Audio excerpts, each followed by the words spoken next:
Hi there, it's Donna from Tuffy Crafting. I've got a bit of late night crafting tonight. So I'm going to be using this Playing with Patterns DSP. I've used quite a lot of it so far. I'll just give you a quick look at what I've got left on here. So they're really lovely, bright and colourful. I love those blues and greens. Really, really colourful. Great for just things going on in backgrounds or for things that you want to be more prominent in the foreground of your card. Great for gift box making. See the bits that I've been cutting out here, hearts and labels.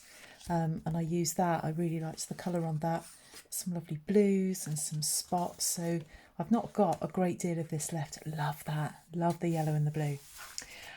So I'm going to make a card that I've taken from a sketch. The colours that I'm using are white, Calypso coral, and I've got some black for contrast. I love the black contrast against that.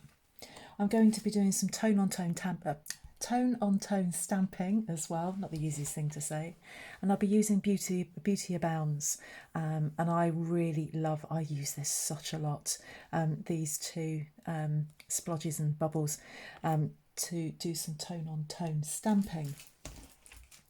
I'll give you all of the measurements of these. I've got a blog post for this. I'll leave a link to that in the description bar, and then on my blog there is a link to my shop, and you can go off and purchase any of the items that I'm showing here. So I've got a card base. I went with Whisper Whites just for another contrast, and this measures 8 1/4 by 5 7/8, and I have, no, it doesn't measure that at all. It measures, I'm so sorry, it measures 4 1/8 by 11 3/4, and I've scored down the long side at 5 7/8.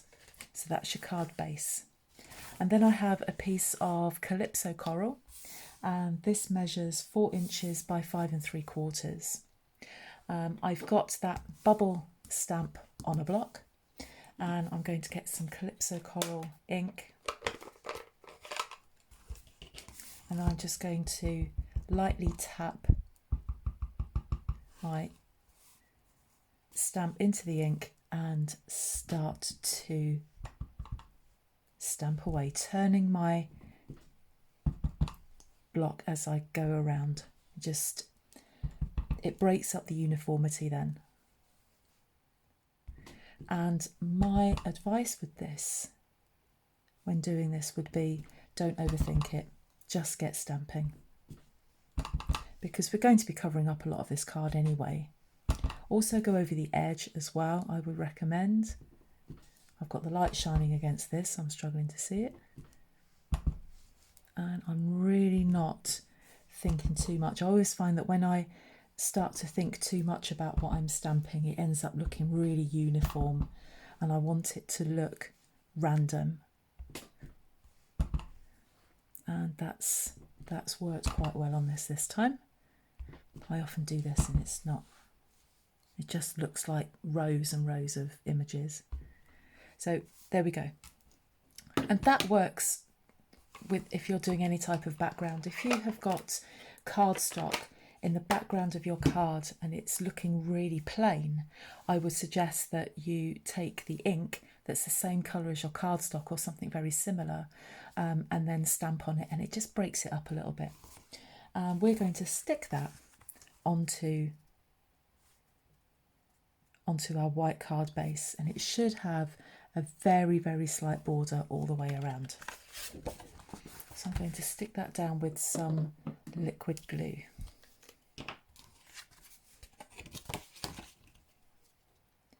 And then we've got a little bit of room to manoeuvre this so we can get it in place.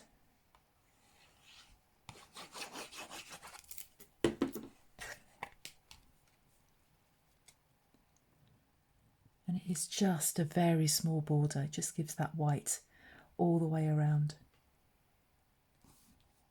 like that. Smooth it down either with your hands, or another good way of doing that, so you're not transferring either dirt or grease from your hands onto your card, get your bone folder and then just disperse the glue that's underneath there like that. Now The next thing we need is a border. We're going to have a border running, and it's not along the middle of the card, although it doesn't matter where you put it. This is just my choice. And I'm going to have that running there like that. Now this piece of card measures 1 1/8 by 4 inches. And then I've got a piece of this Playing with Patterns DSP, and this measures 1 inch by 4 inches. So I'm just going to mount that onto there. There's lots of layers going on this. I think that's what makes it more of an interesting card, because it's got lots of layers. And it just gives some weight to the card as well.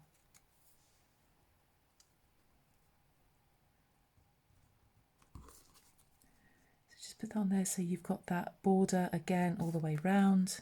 That glue's set really quick. That's because it's so warm.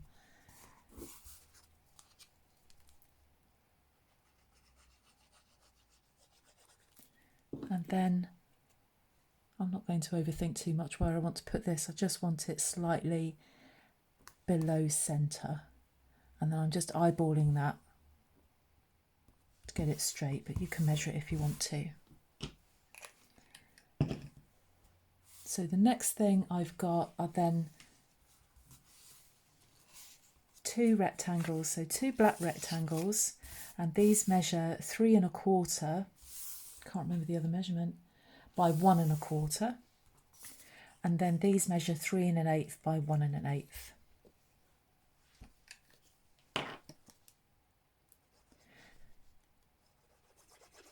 So this card literally is, apart from these 2 circles, just a collection of rectangles. Now the other thing that I did when I chopped up this DSP, I didn't think too much about it. When I put these together, I realised that I wanted these diagonal lines to go in the same direction. I think when I first started putting it together, we got that, and I didn't like it. I wanted it like that. So think about when you're cutting your DSP up. Think about the direction of the card. I didn't think about it, and I think I was just lucky there, because it's quite an abstract pattern.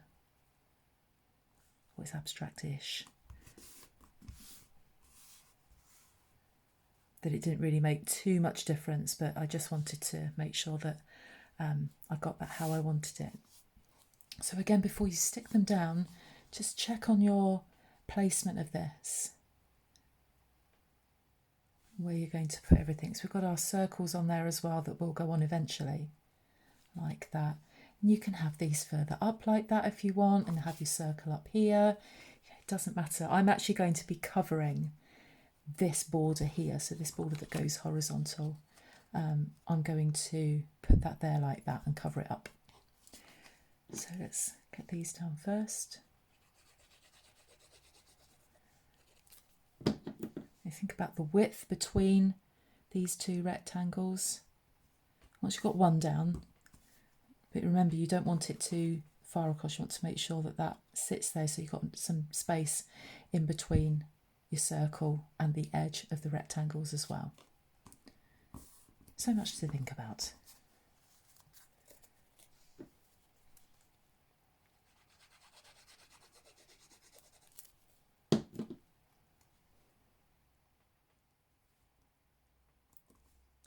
Now, before I stick the circles down, I want to stick a sentiment on them. And I've been thinking about what sentiment I want to go on there. I think I want something just non-fussy.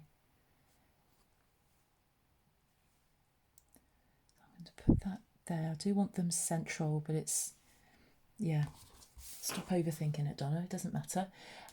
So I've got gift wrapped here. And I quite like this sentiment. I don't know if it's too small for this circle. It might be.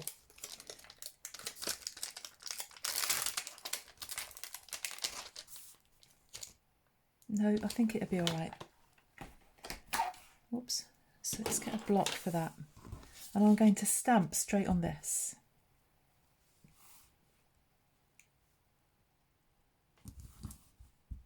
And I'm going to stamp it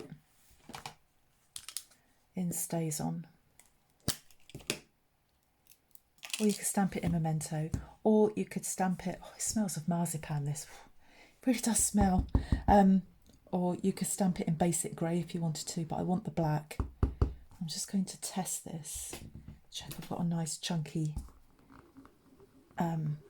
print, which I have. So make sure you've got it central. I just love the black against these colours, really, really love it. Brilliant, just what I wanted.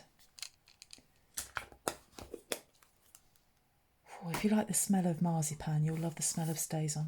And I'm just going to mount that with dimensionals. And I need to find my scissors. Oh, put them away.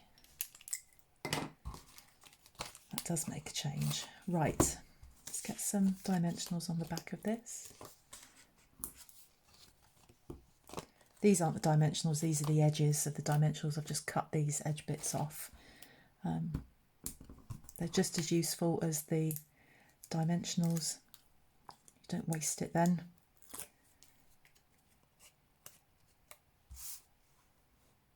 Now the great thing about these Playing with Patterns DSP is that you can make a card for whatever type of style really.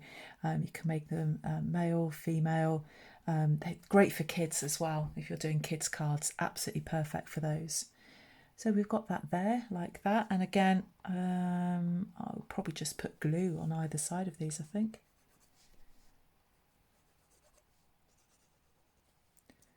Just like that, so they're going to sit on each rectangle. Let's keep hold of that without dropping it.